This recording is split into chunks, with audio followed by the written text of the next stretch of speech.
Napaiyak na lang si Ja Morant, wala na ang NBA player na ito, tara kwentuhan.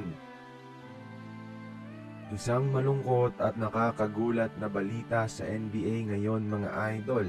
Yung isa sa mga best big man ng Memphis Grizzlies na si Brandon Clark ay wala na po. Natagpuan siyang walang buhay sa kanyang tinutuluyan. At ang posibleng sanhi daw nito mga idol ayon sa mga otoridad ay ang drug overdose dahil may nakitang mga droga malapit sa kanya. Nag-post na din sa Instagram kakampi niya na si Jalen Wells at sinabing everything he went through and he still came in with a smile on his face. So base dito baka may kinalaman din yung kanyang mental health mga idol sa kanyang pagpanaw. Maganda naging simula ng career ni Brandon Clark pero nagkaroon siya ng mga injuries sa last 3 seasons kaya 2 taon siyang di nakapaglaro.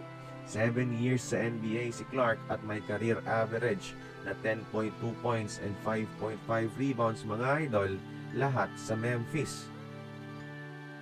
Yung Memphis superstar na si Ja Morant mga idol, nakasabayan lang din ni Clark ay napareact din sa balita sa nangyayari sa kanyang kakampi.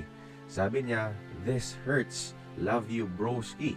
Kasama na ang mga ilang alaala niya kasama ang kakampi.